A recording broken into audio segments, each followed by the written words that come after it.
let's talk about metabolism. And when we're talking about metabolism, a big focus for our metabolism is the use of enzymes. We talked about enzymes a little tiny bit, that enzymes are a protein that helps to facilitate chemical reactions within our cells, and they help to lower the amount of energy that's needed by our cells. So we're going to take a look at how this happens. Okay, so let's define the term metabolism. Metabolism is the sum of all the biochemical reactions in our cells.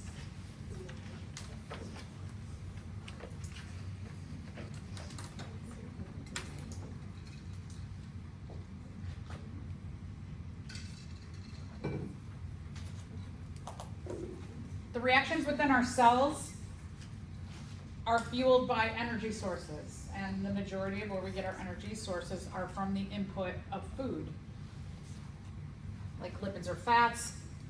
Glucose is a nice simple one. We'll talk about that next week when we talk about cellular respiration, how glucose can very easily go into cellular respiration. Everything else does funnel in at some point. Proteins, and then also ATP, which I mentioned just a little tiny bit last time. So we'll get into these in more details. Energy is the capacity or the ability to do work. Your cells have to constantly do work to maintain themselves, to maintain their health, for them to do their jobs.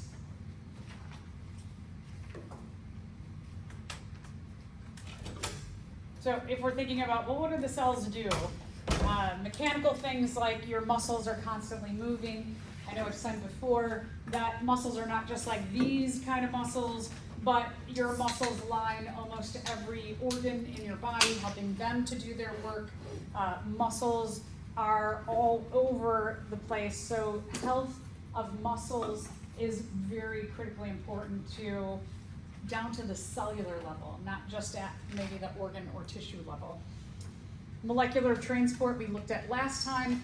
When cells do active transport, that they have to push some molecule that's needed into an area of high concentration, and that also needs an energy source for that. When we make and break molecules in the cell, we need energy to fuel that process.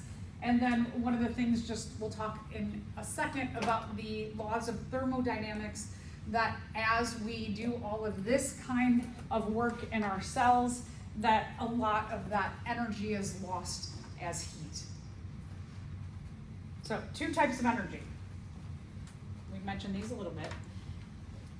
Active energy, or kinetic energy, is the energy of movement.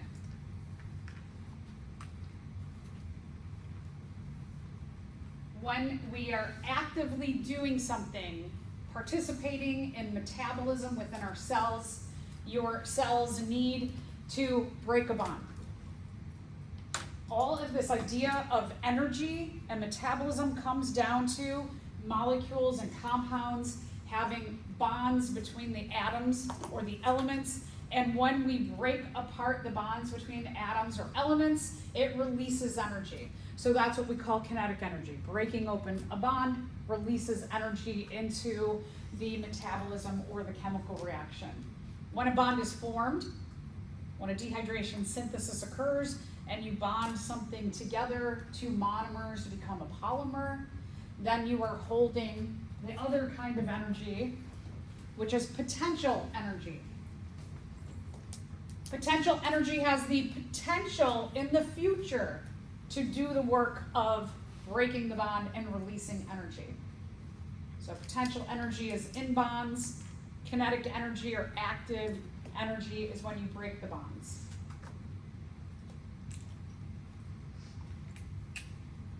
So again, all about just those little bonds between the atoms within your biomolecules, holding energy or releasing energy.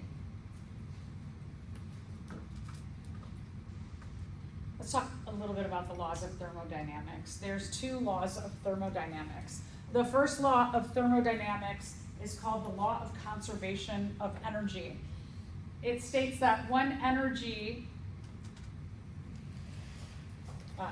it states that energy cannot be created nor destroyed, but energy is changed from one form into another. So let's start all the way back with sunlight. Energy from the sun is absorbed by plants, and then plants take that energy from the sun with carbon dioxide and water, and they grow, like a tomato plant, for example. It's absorbing energy from the sun, takes in that energy from the sun, goes into a chloroplast, and in that chloroplast, the chloroplast undergoes the process of photosynthesis, where it takes in the energy from the sun, carbon dioxide, and water, and it goes through a series of many metabolic reactions, and it ends up creating some kind of thing. Like, simplest is that it's going to make glucose, and it also makes oxygen.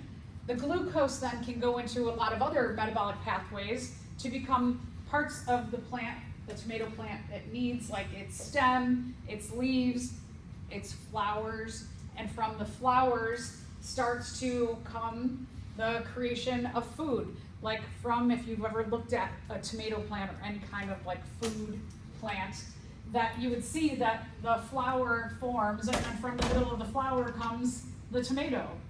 And sometimes you can see a tomato and it's got like the shriveled up part of the flower at the top. So then the plant is going to make that tomato, and then let's say you go to a sandwich shop and you order a sandwich and they have tomato on there. That tomato that came from energy from the sun now goes on your sandwich as a tomato, and then you eat that sandwich, and in your body what is happening is the process of hydrolysis. As it goes through your digestive system, hydrolysis is taking the energy from that tomato and it's breaking apart bonds so that it can become smaller packets of energy.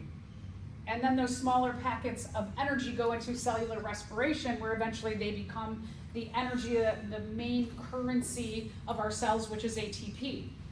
So just to kind of reiterate what I just said, in terms of conversion of energy, energy from the sun becomes a tomato, which becomes monomers, which becomes ATP. So we know that when we have food, it goes through a conversion of energy. And that's what this first law of thermodynamics is saying, that energy goes from one form into another.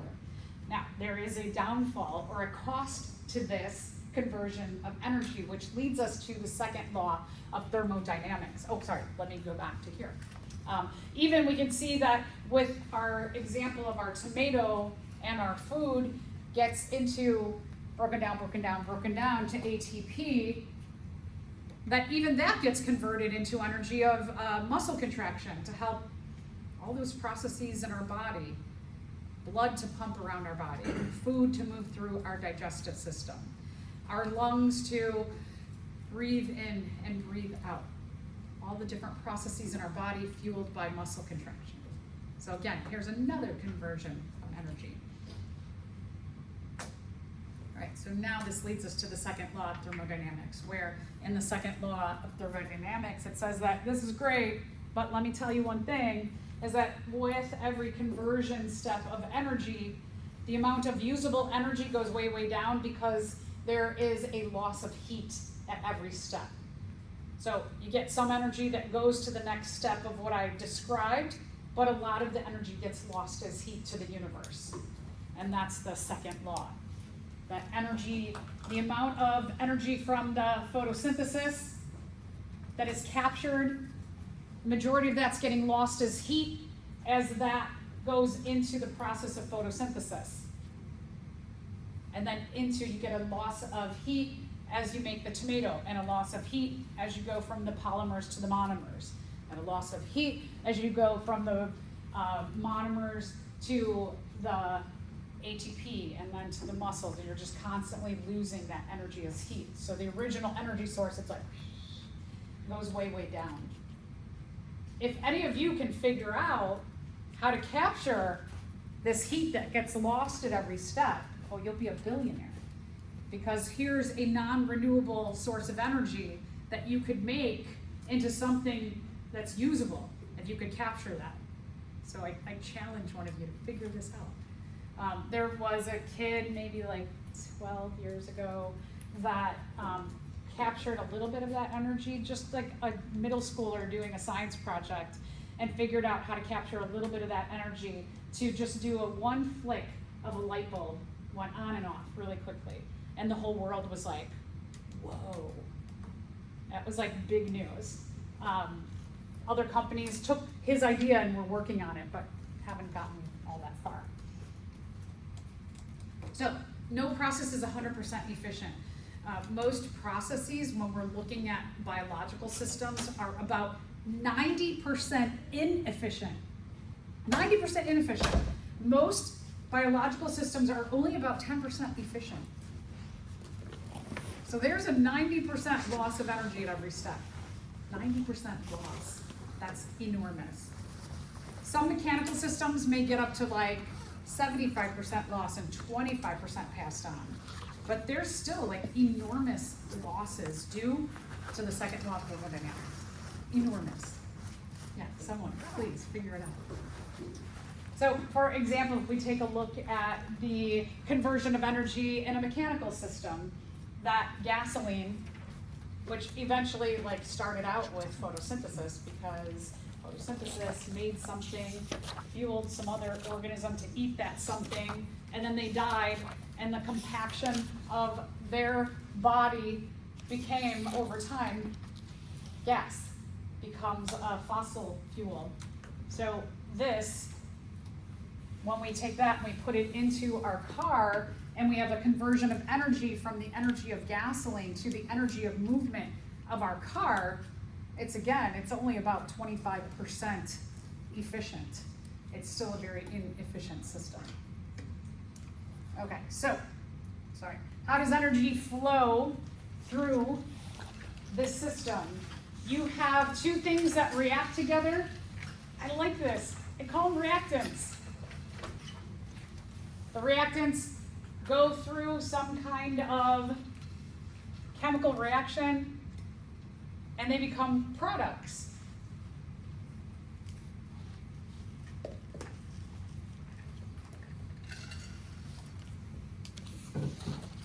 We're going to apply this to how ATP is made, as well as the processes of photosynthesis and cellular respiration. So the next 3 chapters, we're really relying on just this idea that these things we start out with, they react, and they become some kind of product. We talked about this kind of generally, that in dehydration synthesis, your reactants, like monomers, you synthesize them by dehydrating water out, become a polymer. So the monomers were the reactants, and the polymer, or polymers, was the product. When we are breaking apart those monomers, then we get another kind of energy. So we talked about forming things from dehydration synthesis and breaking things down with hydrolysis. So for example, if we just look at this very generic chemical equation, A plus B react together, and they may give us like C, or they may give us C and D. They may form 2 new things. So A and B reactants on this side and products on that side. Chemical reactions are either going to be exergonic or endergonic. So let's talk about what those mean. Exergonic, like exit, it's kind of in that word. Energy is exiting or leaving the reaction.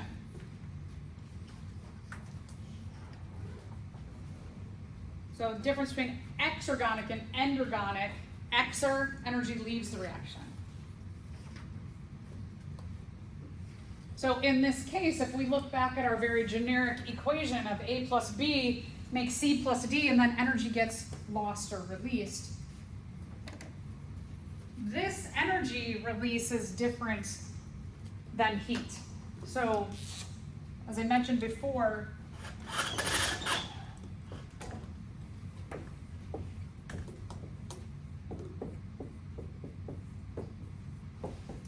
you're still going to get that big loss of heat, which is different than this energy being released that we're talking about.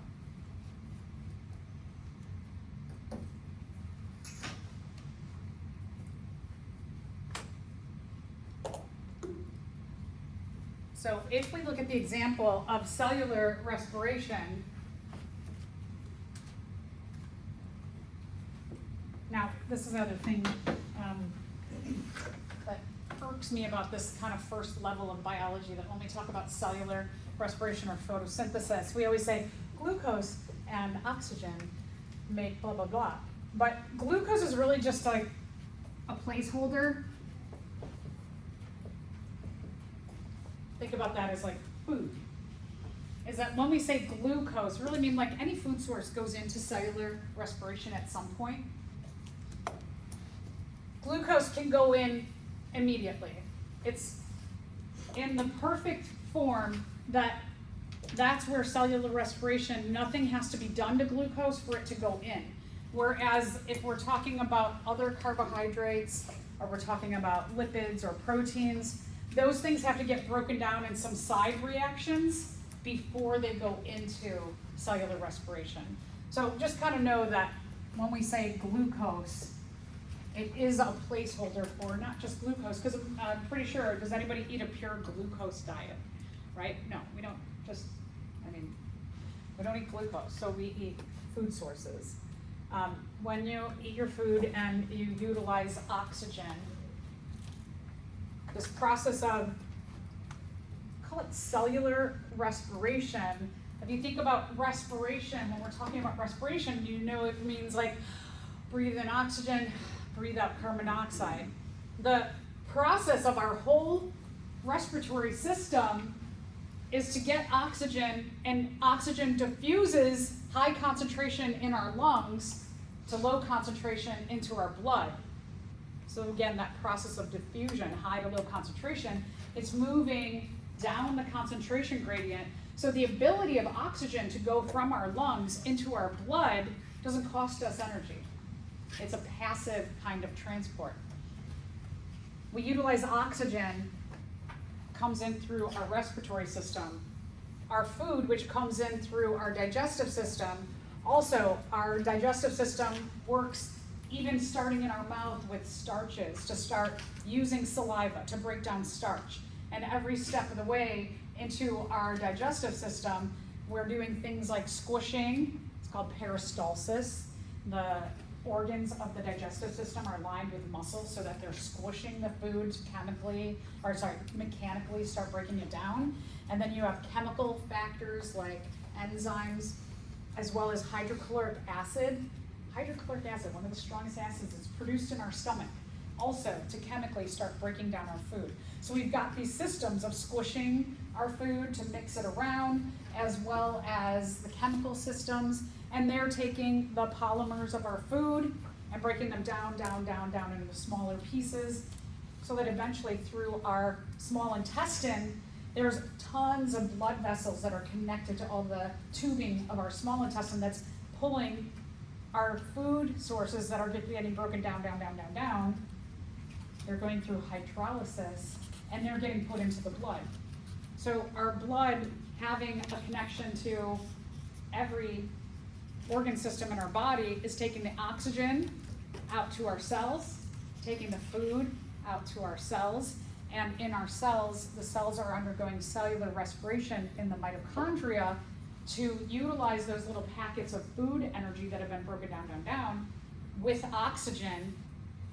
So our food and oxygen in our mitochondria within our cells are going to get, and if we're just looking at the smallest packet of energy that goes in first, glucose, you get 6 carbon dioxides, 6 waters, and energy gets released as ATP.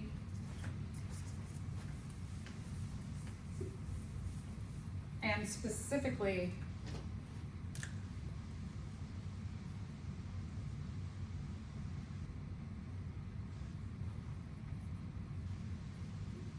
we're going to get 36 to 38 ATPs for every glucose that goes in. So again, we're chopping it down into smaller bits of energy. Because our cells, remember looking at our cells under the microscope, that even when you blew up your cells, like think about the red blood cells from our last class. When you used the high power and looked at them under the microscope, remember how small they were? That was blowing them up 430 times. And they were so small. They were like, like they looked about that big, right? The power of the microscope to blow up a cell 430 times. Let's think about the significance of that and how small our cells are. If I took you and I blew you up 430 times, how enormous would you be? Would you even fit in this room? Maybe barely, right? So the microscope is taking, like at high power, you're blowing up that cell, those red blood cells, and they look like maybe about that big at 430 times. So now shrink that 430 times and think about how small our cells are. And the tininess of our cells, they are doing these kinds of reactions within them. I always think that's like amazing what's happening at a like truly microscopic level within our body constantly. Yeah. So when the energy released, that's not including the loss of heat as well? No. This energy gets released, makes 36 ATP in general. Our muscles have evolved to become more efficient at cellular respiration, and they can squeeze out an extra 2 ATP per glucose. But then, there's a huge loss of energy as heat. So a lot gets done even with the loss of energy as heat. Okay, so exergonic reaction, just like a generic idea, you have some kind of reactions, they make some kind of product, and energy is released. I like to think of it as energy exits the reaction. That here you have some product and energy exits. So think exergonic, energy exiting the reaction. If we're looking at what I just said with cellular respiration, glucose, food, oxygen, makes carbon dioxide, water, energy released, and then again, the energy as heat is a different form of release of energy that happens regardless. So we can also track this. People in a lab have said, like, let's prove that exergonic reactions do release energy. That you start out with an amount of energy here, and let's say this amount of energy, it's about whatever this level is, and let's say it's 10. And when it undergoes this reaction, every reaction has to be stimulated by an input of energy that we call the activation energy, which is a whole other issue that we're not going to discuss. So the energy, but at the end, so our products are lower in energy than our reactants because energy is getting released somewhere else. And then we're talking about here, if we're talking about cellular respiration, that much of the energy that especially is in our food, remember oxygen is 2 oxygens in a double covalent bond to one another, so there's only 2 covalent bonds that are to be broken there. So not as much energy, but if you remember building glucose in lab, all that ring structure, a lot more bonds, right? So just think like this has a little bit of energy, this has a lot more energy because it has a lot more bonds. When these bonds get broken, some of that energy goes into here, and let's again think about carbon dioxide. It's carbon bonded to 2 oxygens and 2 hydrogens bonded to an oxygen. It's not as many bonds in these as we originally started with here. So we know that these have less bonds or hold less energy. So the energy that's in the bonds, especially of all this glucose, has to go somewhere, and it goes to making those 36 ATPs. So you end up with lower energy products than you start with high energy reactants. Endergonic. Ender or endo means into. And if you can't remember that, at least you could kind of hopefully remember that exer is like exit. You know, the opposite of endergonic is the opposite of exergonic. Exergonic energy exits. Endergonic energy has to be put in at the beginning. So you need an input of energy here. Ender means into. Just like endocytosis was something was taken into the cell. Endo mean into.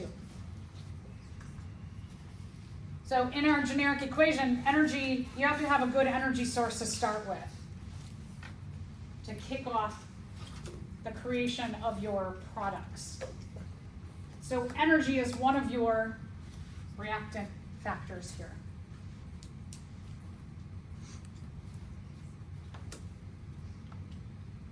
Photosynthesis, good example. Energy from the sun. Hopefully that makes sense, right? You have an input of energy from the sun, plus carbon dioxide and water. Think about the amount of bonds. These are small compounds.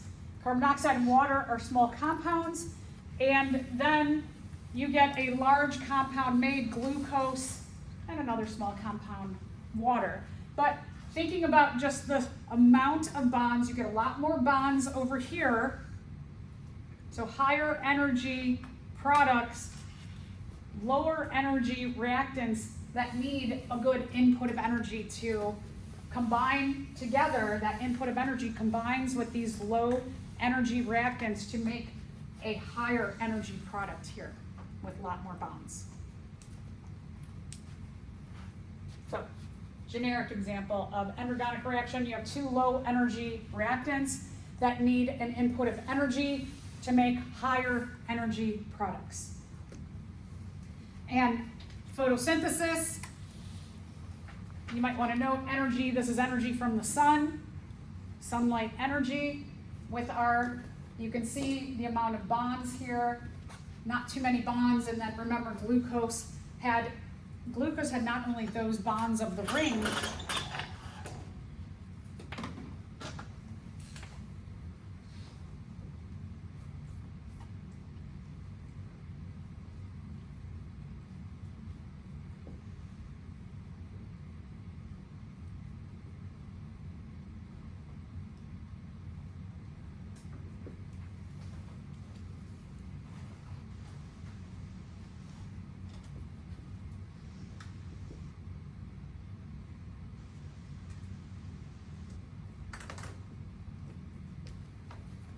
but glucose had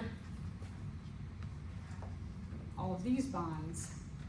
So you can see a lot more bonds in the glucose .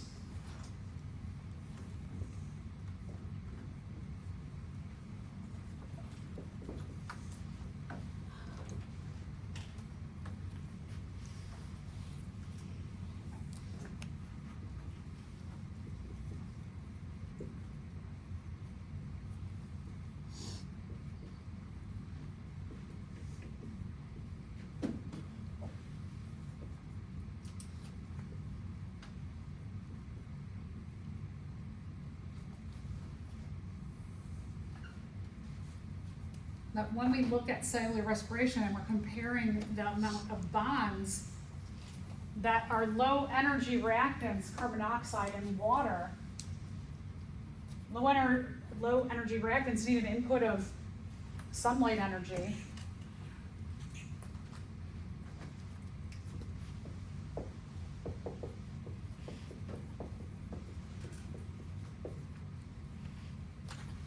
To make your more bonds over here at the end.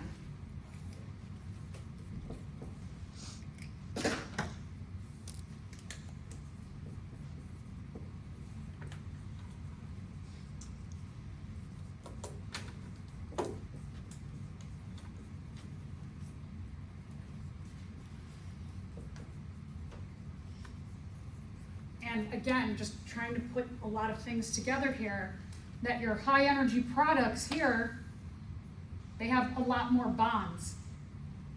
So they have a lot more, we're going to call this energy, what kind? Potential energy, because bonds hold the potential for giving energy to something in the future.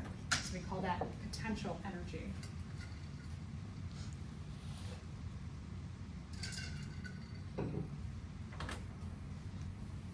So visualize, just, if you're kind of like confused, visualize the size and the amount of bonds of glucose in comparison, and also, of course, oxygen.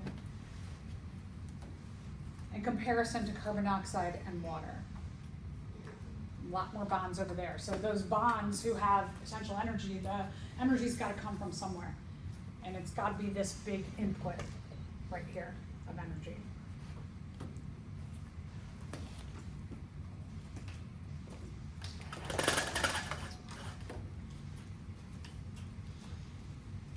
So, in our cells, we have what are called coupled reactions. That our reactions will couple up. They'll pair up. They'll come together. So that where you need, and not everything is going to be photosynthesis and cell respiration, but our metabolism is all the biochemical reactions in our cells.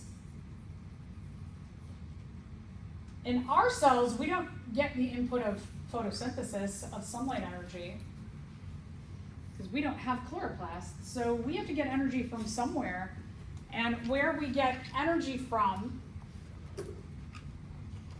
is that when you have an exergonic reaction, you have energy that's exiting, you have an endergonic reaction there that's like, I need an input of energy, and they're going to get that energy. The exergonic reaction fuels the endergonic reaction. So you have them side by side. That as energy is released by exergonic, it fuels the endergonic to go. Brilliant that our little cells are doing all this. These things are happening like almost simultaneously, that as that exergonic reaction finishes and it creates that energy source, it's fueling immediately an endergonic reaction. So again, energy, when we're looking at, what do we mean by energy? When we're looking at this level, we're looking at bonding. Potential energy is held in bonds. Kinetic or active energy is when a bond breaks. So it's all about making and breaking bonds when we're speaking about energy and we're looking at the cellular level. So we have some things that are called energy carrying molecules because they carry energy to many metabolic reactions or pathways within our cells. We have a couple examples. One big one, ATP. We're going to utilize, cells utilize tons of ATP, tons and tons and tons of it. With photosynthesis, we're going to see also the use of what's called NADPH, another energy carrying molecule. And let me see if we have, okay. So we're gonna explore these two in greater detail. So let's talk about ATP. ATP is called adenosine triphosphate. Tri means 3.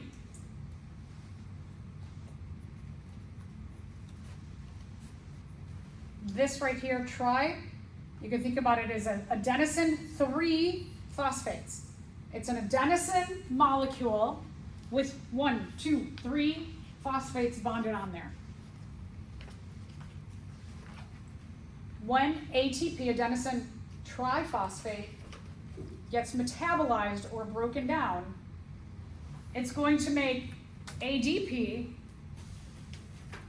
adenosine diphosphate. So you're going to be left with your adenosine connected with 2 phosphates, and 1 phosphate, that last phosphate, the bond's going to get broken, and that phosphate is going to come off. The breaking of that 3rd phosphate to make a diphosphate plus a free phosphate, the bond between there is going to fuel a lot of reactions. So this is really, really important for providing so many reactions within our cells with energy.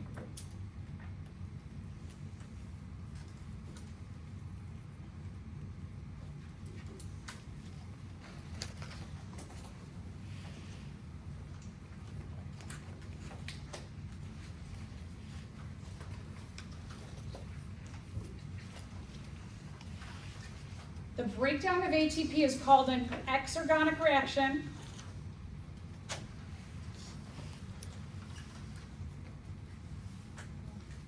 Oh, there's a question. And I just answered your question. question above says, what kind of reaction is ATP breakdown? So the answer is exergonic. Sorry about that. I don't know why that question was missing. The answer to that question above is exergonic. Number 5. ATP is going to be an exergonic reaction. It releases energy to fuel an endergonic reaction. It's going to be important as a coupler for many reactions within our cells.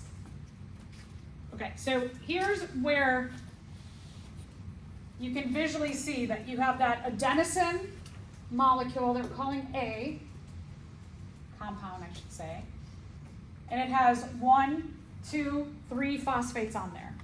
So this is your adenosine tri 3 phosphates. So this T means 3. What's going to happen here is this bond is going to be broken. This phosphate goes off on its own. You're left with ADP, 1, 2 phosphates. So the D is 2. One of the phosphates is off on its own.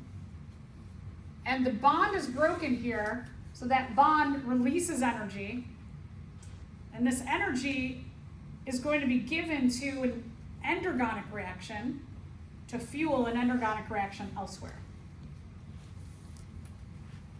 So here, I know this looks like, whoa, this is complicated, but what we're seeing here is we're seeing coupled reactions.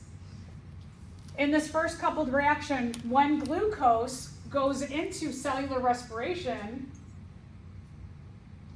you get carbon dioxide, water, heat, and ATPs.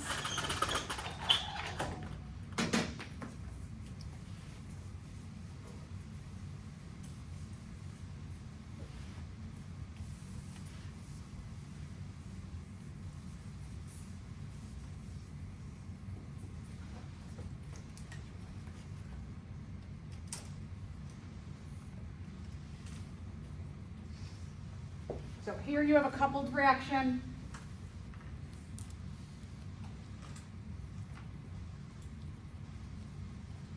And here you have a coupled reaction.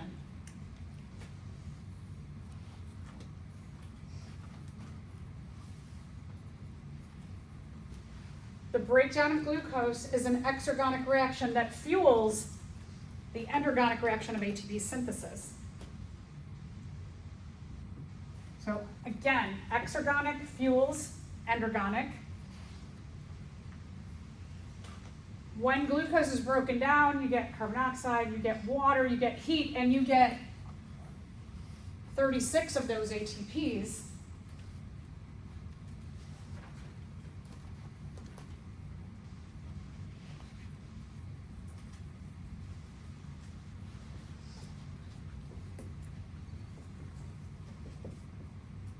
When we're talking about this particular exergonic reaction of glucose, and you'd also have, I can't write up there,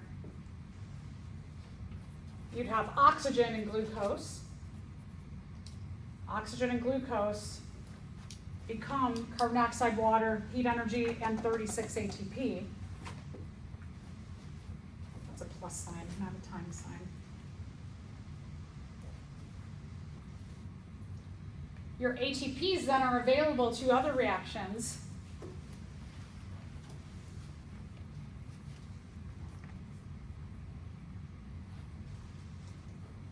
That when you have your ATP,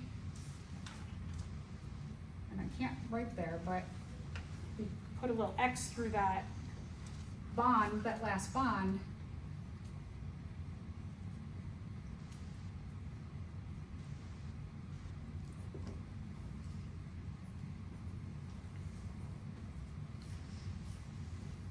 that your ATPs, are up there. You get 36 of those ATPs up top. When your ATP, that bond gets broken, it releases energy to fuel something like the synthesis of protein.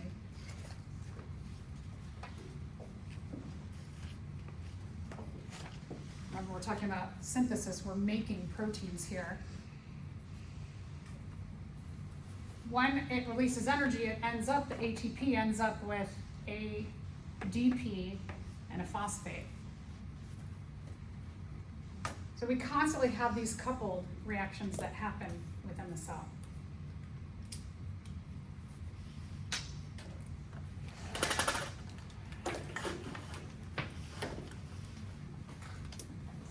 Yes, okay, there's a question up at the top.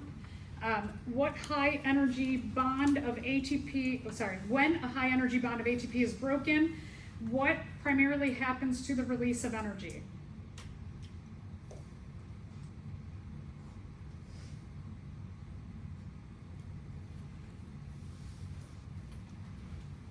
Which one looks good? 5. Yeah, good, number 5. That it is an exergonic reaction that is going to fuel an endergonic reaction. So this all looks kind of complicated, but it is relatively simple. And it all has to be very orderly and organized. So our reactions in our cells, like this happens, then this happens, and then this happens, and then this happens, and this happens. And these metabolic pathways, which are very long pathways. So this idea of like cellular respiration, taking your food with oxygen, it doesn't just go through one reaction and become carbon dioxide, water, and ATP energy. It goes through a lot of reactions to get there. At every step, there's a chance that something's missing, something can go wrong, and the whole thing can shut down. So every reaction in your cell has to be very organized and orderly. When we say a metabolic reaction, we're really talking about metabolic pathways.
So when we're talking about cellular respiration here,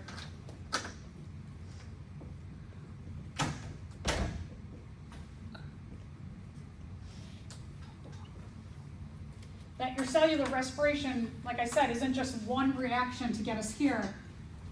And this is even being conservative, the amount of reactions, that each one of these is a step to get us here.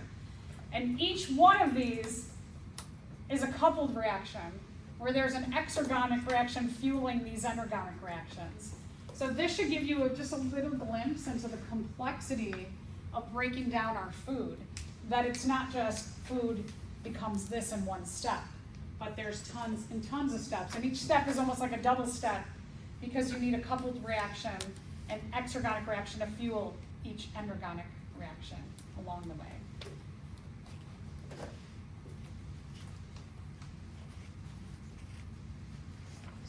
So we have something there at every step, which is an enzyme. That enzymes are these little facilitators or helpers to ensure that each step goes correctly.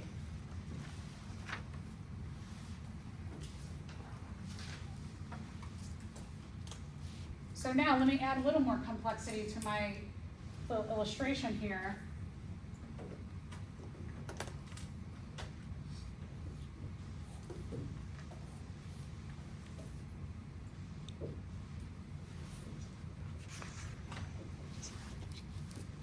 So now, here's the thing about enzymes. They're not just like one enzyme for all reactions, but every specific reaction along the way has a specific enzyme that works with it.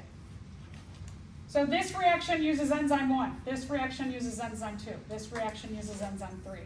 So not only do you have an exergonic reaction happening and an endergonic reaction happening right thereafter, but you have an enzyme who is, and the enzyme here, the way that they keep things orderly is that the enzyme, like enzyme 1 is going to say, okay, I'm going to grab some food, I'm going to grab some oxygen, because the food and the oxygen are in the cell. So the first enzyme's like, food, come here, oxygen, come here. And it gets them together, and it helps the food and the oxygen undergo this first step. And whatever reactants they become, well, and the other thing is that then the enzyme as well has to say, okay, ATP breakdown, come here, ATP, I need an ATP. So it's calling in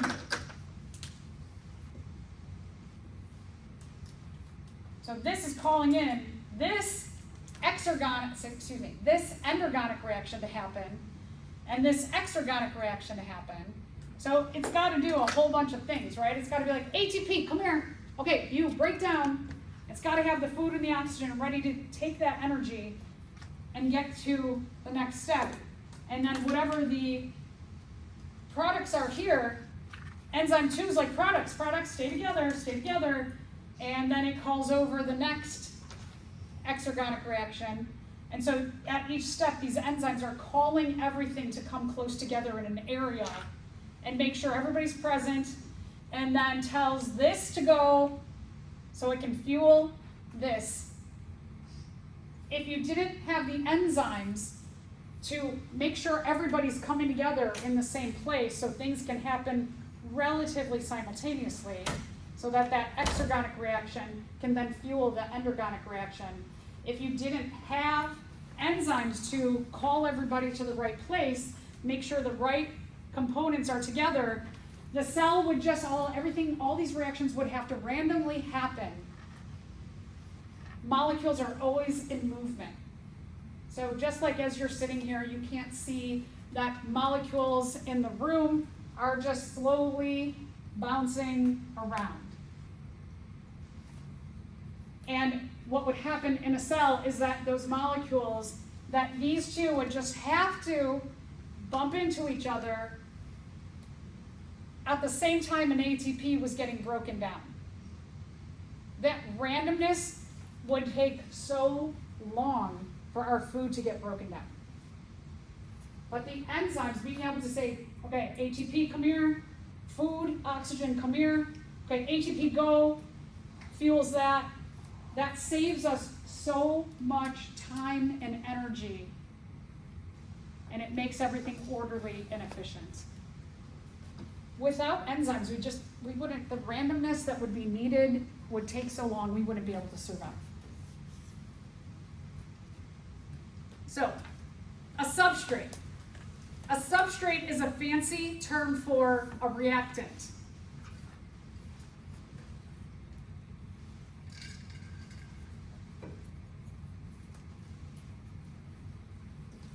The substrate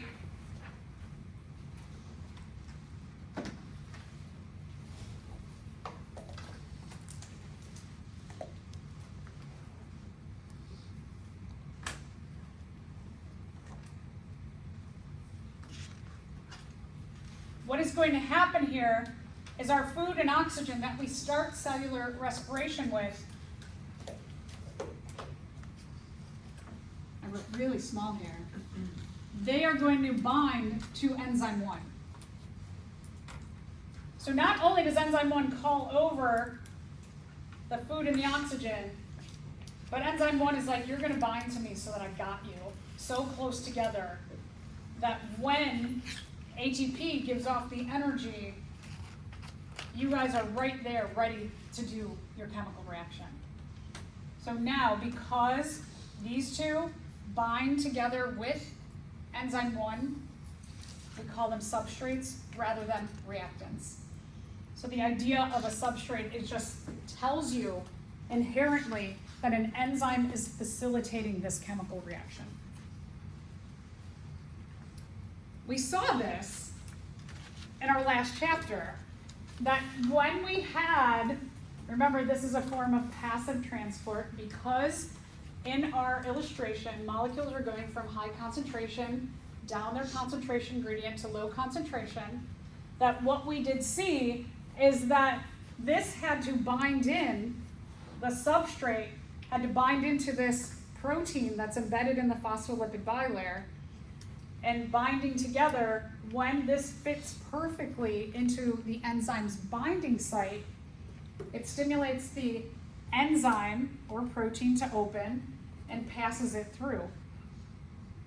The enzyme stays totally fully intact. The enzyme does a temporary change of shape. And what I mean by that is it goes from being closed, binds, pushes it through, so it opens up and changes its shape, and then it goes back to waiting for the next one to come. So there's that temporary, when we say change of shape of the enzyme, it's binding, pushing, open, close, open, close. So it's doing this, and it's changing a little bit temporarily, but the enzyme doesn't break down. The enzyme doesn't contribute anything besides just pushing the reactants or substrates together to go to where they need to go. And again, we saw this with a bigger kind of protein as well, that you can see that just this binding caused something to happen. Active transport, in addition, is that you have this, this binds in. Here's our coupled reaction. So this enzyme, very similar to what I was saying in this little area here, is that you have this exergonic reaction fuels this endergonic reaction. All right, a little bit of energy has to be put in addition to the exergonic reaction. We call that activation energy. Something's got to fuel the enzyme to work too. Somebody's got to give the enzyme itself energy. So we need a little bit of energy for that to happen.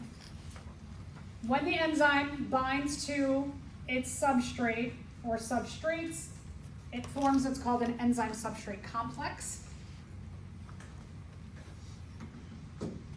Again, what's happening with the enzyme is it's bringing the substrates close together, as close as possible.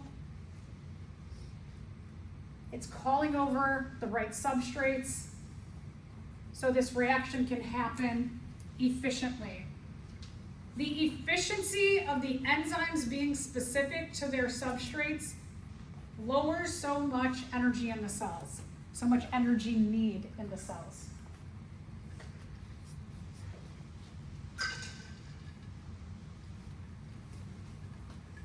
The place. So if we're thinking about our illustration from before, the binding site where the substrates bind to the enzyme, this is called the active site. So because it's grabbing onto the substrates, grabs onto them, when the substrates are grabbed onto, the right substrates, it allows for, or it stimulates that changing of the shape of the enzyme. We call this the active site. So if this is our enzyme, and these are our two substrates, when they fit into the active site is the exact place where the substrates bind.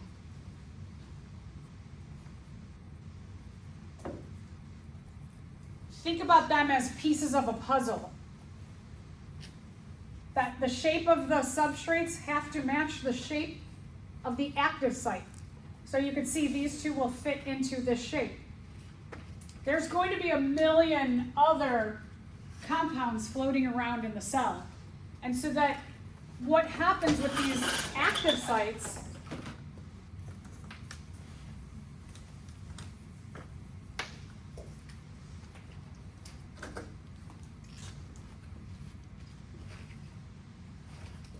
but if you have a whole bunch of other, right, we're going to have tons of other compounds and molecules floating around the cell, and these might bounce in here, but they are not shaped to the active site.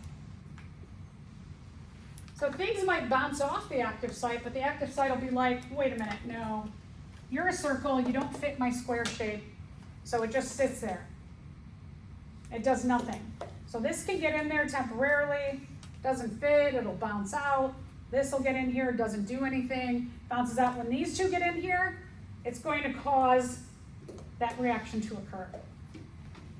So because of just the randomness of molecule movement within a cell, just in general, molecules are always moving, they're bouncing off everything, that it'll take the right things to get into there, the substrates, to get into the enzyme's active site, to stimulate the actual reaction that the enzyme facilitates. It's like pieces of a puzzle.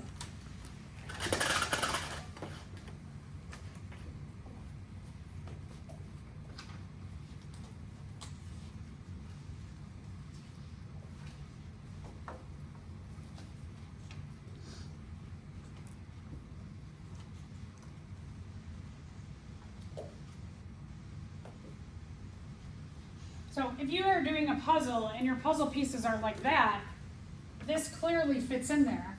Maybe you have another piece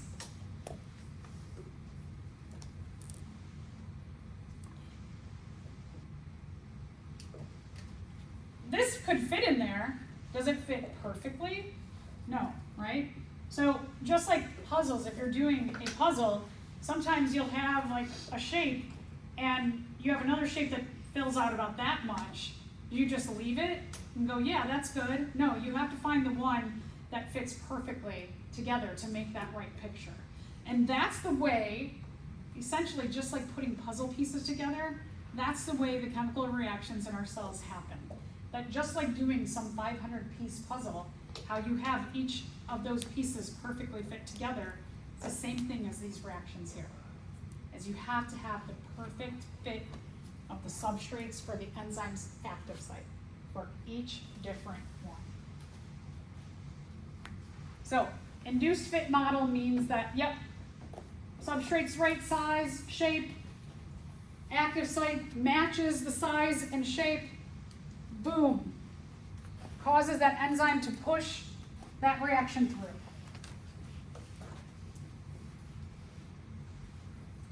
The fit of the substrate for the active site induces the enzyme to change its shape, go from closed to open, and then back to being closed.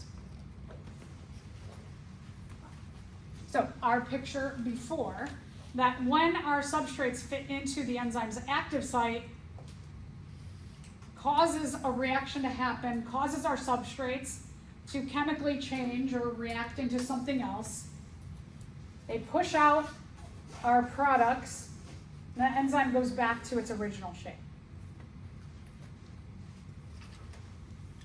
The good thing about enzymes is that we don't have to put a new enzyme into every single reaction.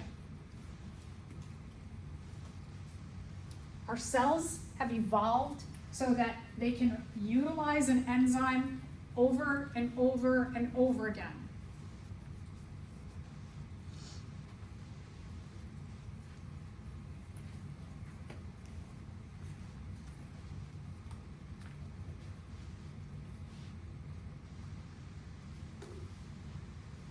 Each of these enzymes may be utilized billions of times.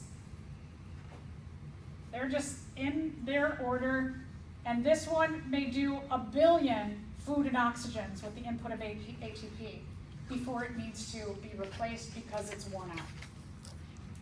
So that's great. It's one step in the process where those enzymes and the ones that are especially embedded in the phospholipid bilayer, they just like boop, boop, boop, boop, They're just like a factory worker who can push something through until they start to get broken down and then they get replaced. Our cells will replace them.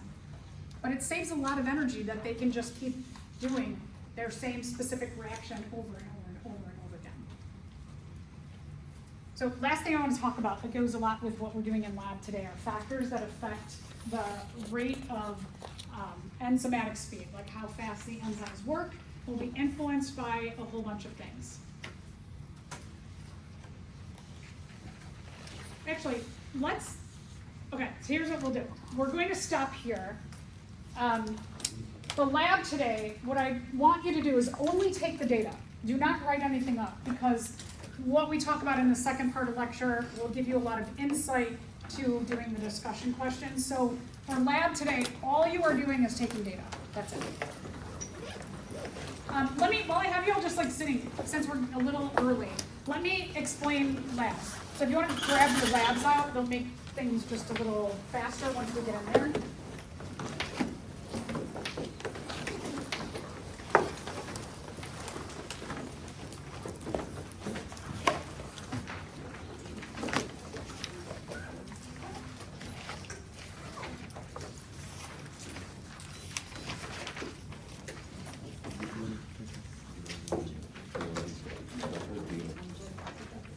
What you are working with today is you're working with different forms of pineapple. Like you and I, how we have enzymes in our cells, pineapple is a living thing. It comes from a plant, and it has enzymes just like you and I.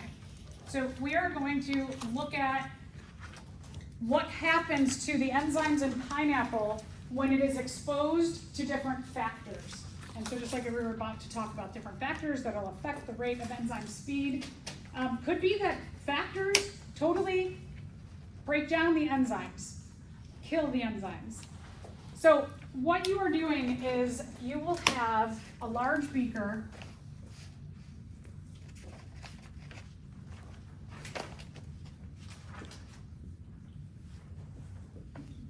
You're going to have ice and water in your beaker.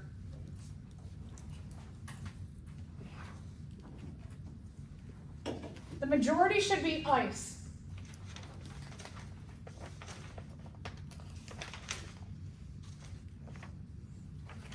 So as your ice melts throughout the course of the lab, what you want to do is maybe like halfway through, you want to go and dump some of the water out and put more ice in. We want it to be a little tiny bit slushy because you are going to put, can't remember how many, but you're going to be putting test tubes into your ice water mixture. We don't want so much ice that you can't like push them into the ice water mixture. So you want it just a little bit slushy, but you want it mostly cold. In your test tubes,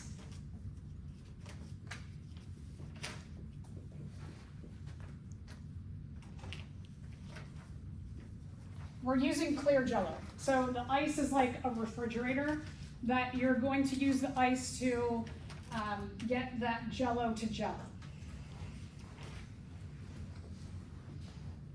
For your control group, it's just going to be clear Jell-O. The rest of your test tubes,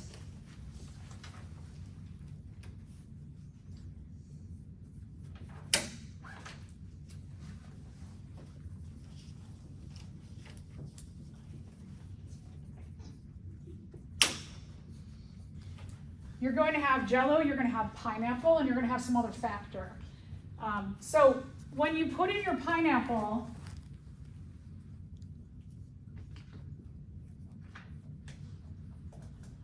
you want your pineapple mixed with your Jell-O. Make sure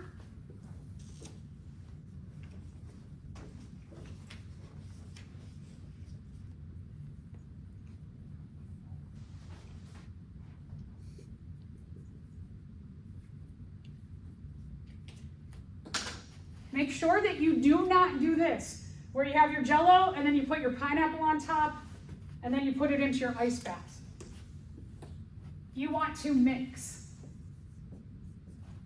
make sure that you are mixing your Jell-O and your pineapple and your factor that you're taking. There's glass stirring rods, so you want to, each one, you want to mix, but then you want to wipe your glass stirring rod off because we don't want our factors contaminating each of our different pineapple Jell-O mixes. So make sure they are well mixed together. If you do this, the Jell-O is going to gel, and then we're not going to understand if the pineapple did anything. We're using pineapple and Jell-O together because an enzyme in the pineapple, when it is in its active state and it is healthy and working normally, will constantly break down the protein in the Jell-O, and it will not allow the Jell-O to gel. So if the enzyme is working well, the Jell-O will stay liquid. Is that why, like, every time we eat pineapple and like we put it in our tongue, it like tastes slightly funny because it's trying to digest us? If we put pineapple in what? Like eat pineapple, like, and we leave it in our mouths. Maybe. Good question. Not sure. Not sure. So one of the things about liquid,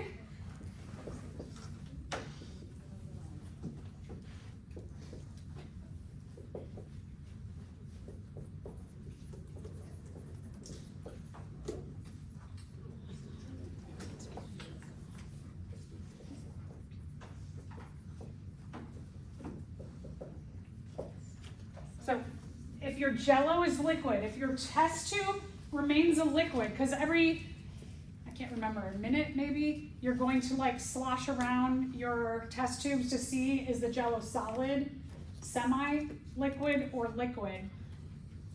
If your Jell-O remains liquid, it means your enzymes are actively working, that they're breaking down the protein in the Jell-O. If your Jell-O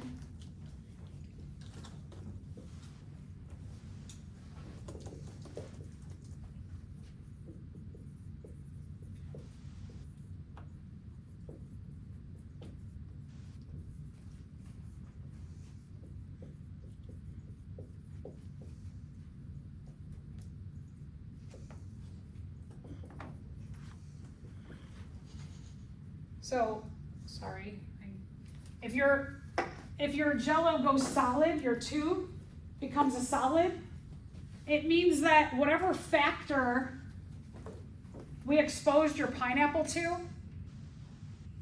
it denatured your enzymes, and now your enzymes are not working anymore. So they can't break down the protein in the gelatin anymore. Once a tube goes solid, you can take it out of the experiment because it's not going to go back to, once the enzymes are denatured, they can't go back to working again. They're done. They need to be replaced. So as you do this, as you put all these test tubes in and are, like, for example, your control group should go solid pretty quickly, like within the first few minutes, you can take that out right away. You don't have to keep dunking it in and looking at the results. So once they go solid, once any of your tubes go solid, just your last S in your data table, you can just put an arrow all the way down and you're done. And you could take it out and you, what I would do with any of these that go solid, I'll put other beakers out, a beaker of warm water, and you can stick them in there so that the Jell-O kind of releases from the test tube, and then you could just slide that into the garbage. Your Jell-O and your pineapple go in the garbage can, okay? All right, so just remember that once these go solid, they're out. Make sure you are mixing them well. Make sure you wipe off your glass stirring rod in between mixings of different tubes. Okay, so